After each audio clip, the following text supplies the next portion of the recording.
지나다 보니까 우리 장석환 후보님 사무실이 있더라고요. 들렸습니다. 고향시가 왔습니다. 자, 앤디님 여기 어디예요? 네, 안녕하세요. 저 능곡 대곡 행주 커뮤니티 앤디라고 합니다. 네, 오늘 저희 지나가다가 장석환 후보님 사무실을 방문하게 됐는데요. 좀 여기 후보님께서 지금 어떤 공약을 갖고 계신지 몇 가지 좀 여쭤보겠습니다. 네, 안녕하세요. 예, 안녕하세요. 예. 예. 능곡 대곡 행주 커뮤니티 주민 여러분 안녕하십니까? 국민의힘 고양시 을 후보 장석환입니다. 인사드리겠습니다. 반갑습니다. 잘생겼다. 네, 예, 예. 아이고, 예. 감사합니다. 먼저 찾아주셔서 너무 감사드리고, 이런 기회를 주셔서, 너무 감사드립니다. 제가 이제 주민 여러분들을 직접적으로 만나는 것은 굉장히 한계적인데, 이렇게, 커뮤니티에 계신 분들을 이렇게 온라인상으로도 만날 수 있게 돼서 너무 감사드립니다. 제가, 능곡, 행주, 행신, 또 대곡 이런 부분을 좀 세부적으로 얘기 드리기 전에, 우리 덕양구에 대해서 조금 말씀드릴게요. 덕양구는 사실은 과거에는 특히 능곡 같은 데는 고양시, 그 당시엔 고양군이었죠. 고양군의 초입이고 중심이었었죠. 역사도 있고 전통시장도 있고 그래서 서울에서도 많이 오고 그 다음에 파주에서도 많이 넘어오고 그런 중심이었었는데 교통과 그 다음에 유통의 중심이었다고 볼 수 있는데 지금은 그로부터 지금 한 1기 신도시가 97년도니까 40년 정도 가까이 30년을 훨씬 넘기는 그런 상황에서 보면 거의 지금은 80년대 그 드라마 세트장 같은 분위기 있는 데가 굉장히 많습니다. 이렇게 낙후돼 있고 정비, 정리, 정돈이 전혀 안 돼 있는 그런 지역이라고 볼 수 있는데 반대로 이걸 정말 잘 만들 수 있는, 그림을 잘 그릴 수 있는 그런 잠재력과 가능성이 있는 지역이다 이렇게 보여집니다. 그리고 97년도 1기 신도시가 들어서면서 사실은 일산이라는 지명이 들어오고 일산 신도시가 들어서면서 고향이란 말도 잊혀지고 덕양이란 말도 잊혀져 왔습니다. 그러나 이제 2024년 올해를 기점으로 앞으로 4, 5년 동안은 이 덕양구가 획기적으로 아주 완전히 탈바꿈할 수 있는 그런 가능성이 있는 지역이다 이렇게 말씀드릴 수 있습니다. 그 이유는 한 세 가지 정도를 말씀드릴 수가 있는데 첫 번째는 창릉 신도시입니다. 창릉 신도시가 3기 신도시로서의 자족성을 얼마나 갖고 있느냐라고 하는 것이 굉장히 큰 어떤 잠재력인 거고요. 두 번째는 창릉천 통합하천 프로젝트라고 하는 것이 있습니다. 이 창릉천 통합하천 프로젝트라고 하는 것은 고양시가 국가사업 공모를 해서 3,200억을 공모사업으로 따냈어요. 근데 따낼 때 제가 전공이 그쪽 분야라서 제가 고양시에 자문도 많이 해주고 또 이 하천 사업을 공모했던 심사위원이기도 했었습니다. 그래서 이 부분들이 이제 따서 앞으로 이 하천의 통합하천 프로젝트의 3,200억을 어떻게 하느냐에 따라서 덕양구는 완전히 달라지는 그림을 그릴 수 있다 이렇게 보는 거예요. 잘 아시다시피 창릉천은 북한산에서부터 발원을 해서 효자동, 지축동, 삼성동, 원흥동을 지나서 쭉 행주 산성까지 와서 한강에 마주갑니다. 그래서 이 덕양구는 특히 덕양구 을 지역은 이쪽 부분이 하천을 따라서 즉 창릉천을 따라서 한강까지 가는 건데요.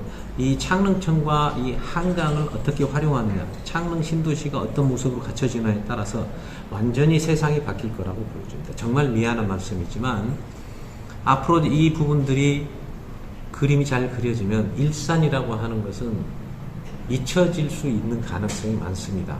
지금은 여기 덕양구에 사시는 분, 능곡, 행주, 행신 이런 분들은 서울 가서 친구들 만나다가 어디 사냐 그러면 행신동, 능곡동 어디 있는지 모릅니다. 그냥 귀찮으니까 어디 일산 산다 이렇게 얘기하는 것처럼 그렇습니다. 그런데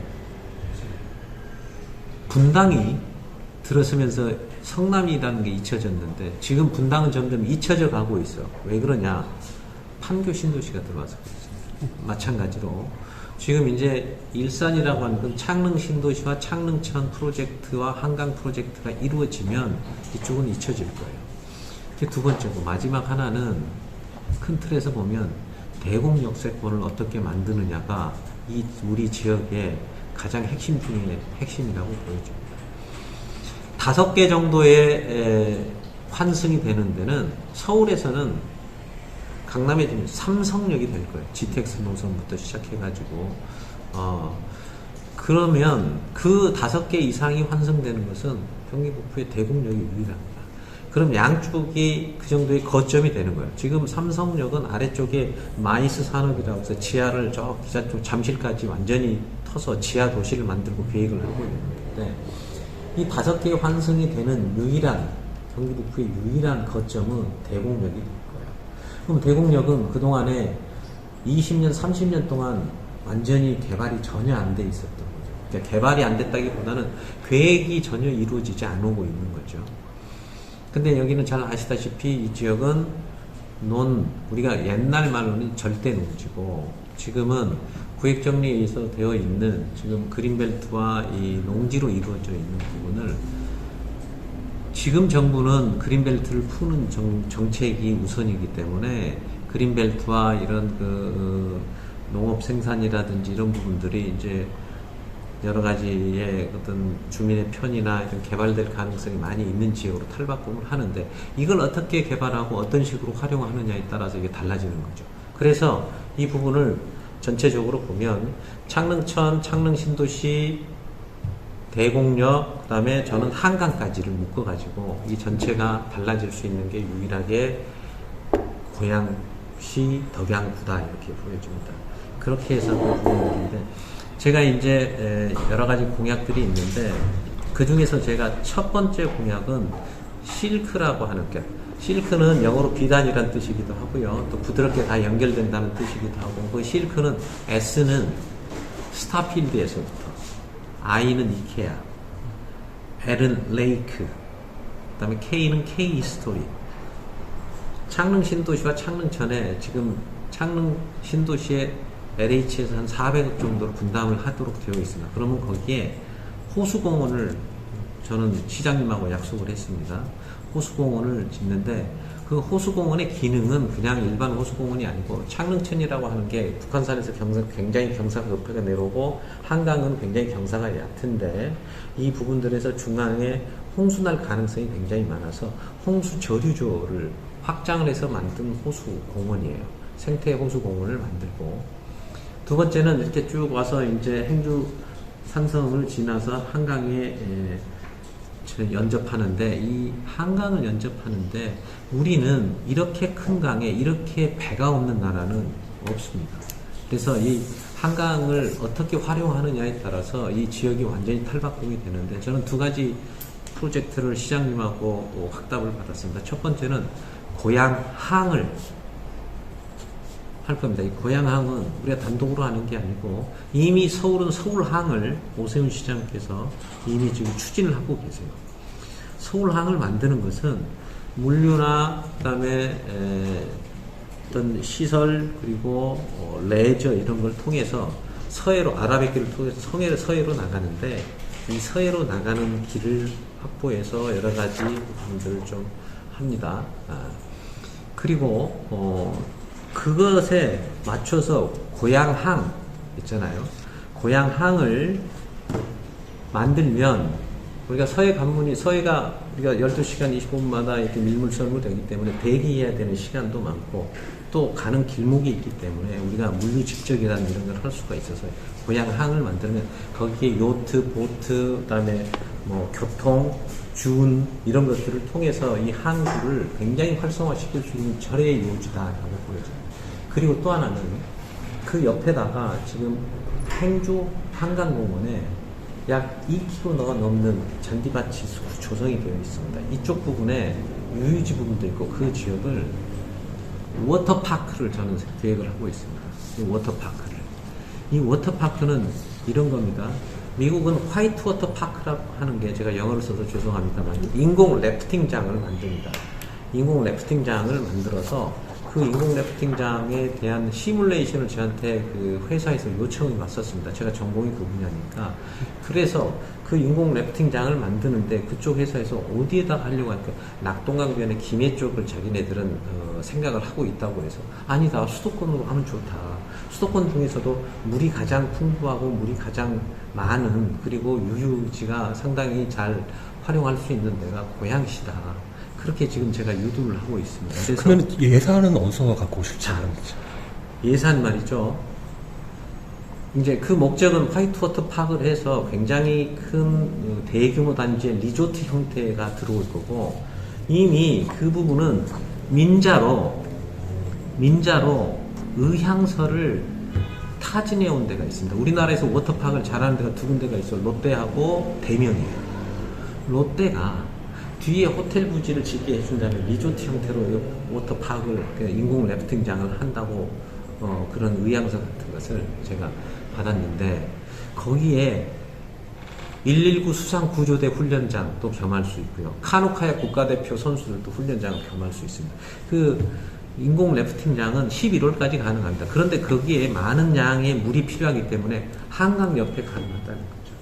그래서 예산 자체를 국비라든지 시비라든지 이런 부분들이 아니고 민자 사업으로 할 수 있는 그런 여건들이 충분하기 때문에 그건 충분히 가능하다 이렇게 봅니다. 그래서 저는 기존에 있는 일산 호수공원, 일산 그러면 모든 사람들이 떠오르는 게 호수공원을 떠오릅니다. 일산 호수공원, 창릉 호수공원, 고양항 워터파크, 이렇게 물순환 타운, 즉 우리가 레이크 파크 시티 같은 물순환 타운이 우리 덕양구에 생기는 거예요. 오, 좋겠어요. 재밌겠네요. 이게 재미없어요? 아우, 좋아요. 젊은 거 아니죠? 이거 보세요. 이게 지금 뭐 돈이, 예산이 뭐 얼마가 어디서 있으냐, 절대 없어요. 지금 이미 창릉 호수공원, 그 다음에 LH에서 분담금이 지금 내도록 되어 있고, 고양항은 시장이 지금 시장이 적극적으로 추진하고 있고, 워터파크는 민자로 할 수 있는 부분들이에요. 그러면 그 배후 거점이 어디 되느냐? 능곡 행주가 될 거예요. 맞아요. 한강변에 붙어 있는 동네니까. 예. 그렇게 해서 우리가 춘천보다도 훨씬 더 물을 이용하는 도시가 되고, 그러면 우리가 상상해 봅시다. 행주대교 앞에 많은 양의 요트와 보트와 물류, 선이 왔다 갔다 하는 그런, 그게 결코 꿈이 아니에요. 왜냐하면 제가 말씀드렸지만 뭐 외국에 가보시면 알잖아요. 그 조그만 강에도 막 배가 막 드락날락거리고 얼마나 많은 배들이 있고 그렇습니까? 근데 길 건너 모델 김포에도 현재 요트가 정박되는 거 봤걸랑요. 저희도 워터프런트나 이런 요트가 정박되는 시설 있으면 좋겠어요. 그러니까 지금 고양항과 그 다음에 워터파크 입지가 아주 천혜의 입지입니다. 그리고 그건 제 전문 분야입니다. 우리 장석환 후보님께서는 도시계획 공학 박사라고 들었습니다. 네. 정확히 어떤 부분을 전공하셨을까요? 저는 학부는 토목공학과를 전공을 했습니다. 오, 와, 좋으시다. 그 다음에 제 이제 대학원에서는 수자원, 물과 관련된 것을 전공했습니다. 딱이네. 예. 그래서 제가 박사는 수자원 공학입니다. 그래서 물과 관련된 것, 그다음에 기후변화, 재난, 재해, 기후변화 재난에 관련돼서는 제가 KBS하고 JTBC, YTN, 연합뉴스, 그다음에 JTBC 이런 부분들에 대해서 그 재난 방송을 많이 했고, 지금 KBS 개건 해설위원입니다. 재난 방송 전문위원이기도 하고. 한번 제가 찾아보겠습니다. 연 평균으로 한 150회 정도는 제가 그 방송을 하고 있습니다. 그러니까 다 여름에 홍수 많이 날 때, 뭐 지진 날 때, 뭐 아니면 무슨 사고 날 때 이런 재난 방송에 대해서는 제가 찾아보면 뭐 알 수 있을 거고요. 이제 아마 제 얼굴이 많이 익숙하신 분들이 있을 거예요. 그 TV 뉴스에서 많이 봤고요. EBS 방송 아닐까요? 아니 교육방송? KBS가 제가 지금 해설위원이고요. 지금도. 그래서 이 한강을 어떻게 활용하느냐가 앞으로 큰 우리의 관건이고, 이 한강을 활용하는 것이 우리의 고양시에, 특히 덕양구에, 그러면 앞으로 아까 말씀드렸지만 일산보다는 덕양이 더 클 거고, 이 덕양이 경기북의 중심이다. 왜 그렇게 밖에 될 수밖에 없느냐? 당연히 서울이 가깝습니다. 서울이 가까워. 맞아요. 저희가 행주 나루터도 옛날에 나루터였다가 교통이 요지였는데 일산보다 더 나았었는데, 어쩌다 보니까 저희가 도시재생을 하게 되고 도시 재개발을 하게 되다 보니 도시가 노후화됐더라고요. 능곡동에 많은 재개발과 재건축이 있는데 여기서도 굉장히 궁금한데 저희 동네 분들은 좀 여기서도 집중적으로 좀 얘기 좀 해주세요. 예. 이제 조금 이제 세부적으로 들어가 보시죠. 자, 아까 말씀드렸지만 능곡이라는 동네는 과거에 교통과 물류의 중심이었죠. 능곡 전통시장이 과거에는 얼마나 유명했어요. 다 서울에서 장 보러 오기도 하고 그랬던 데였고, 능곡역이라는 게 이 고향 군으로 들어오는 그 요지고 요충지고 교통의 중심지였던 거죠. 그게 이렇게 지금 노후되고 낙후되고 이렇게 되고, 부엌이라든지 과거에 70년대나 80년대 가옥들이 아직 남아있는 그런 데고 그랬죠. 다행히 최근에 이제 지역 주민들을 중심으로 해서 이렇게 이제 재개발 문제가 이제 되고, 지금 뭐 2, 5, 6은 지금 이제 진행이 되어 간 것이죠. 나머지도 이제 다시 추진하려고 하는 그런 지역들이 많은데, 이 부분들은 첫 번째는 빨리 진행되는 게 중요하죠.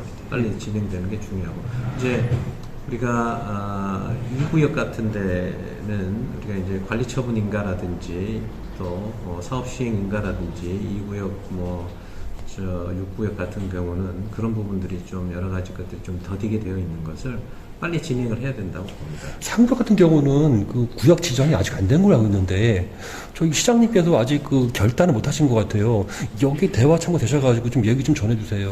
제가 시장님하고 전공도 조금 비슷하고, 또 시장님하고 아마 지금에 있는 어떤 후보들보다는 제가 시장님하고 이렇게 바로 직접적으로 이렇게 소통할 수 있는 그런 정도는 됩니다. 그래서 제가 시장님하고 직접적으로 말씀을 드려서 3구역 같은 경우는 지금 이제 다시 지금 지난번에 이제 재판의 결과에 의해서 다시 추진하고 있지 않습니까? 그렇게 되면은 지금 이제 아마 4월 말까지 정도 부동산원에서 다시 이제 결과가 나오면 시에서 빨리 추진할 수 있는 그런 근거가 되니까, 그 부분은 제가 시장님하고 아주 직접적으로 제가 결과 나오면 바로 뛰어가서 시장님하고 독대를 해서 그 부분 진행시킬 수 있도록 제가 약속을 드리겠습니다. 그 부분은. 예, 감사하고요.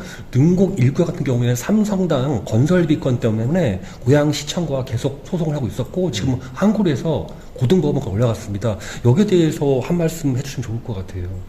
그 부분이 지금 그것 때문에 많이 좀 지치시고 많이 힘드실 거라고 보여집니다. 맞아요. 네.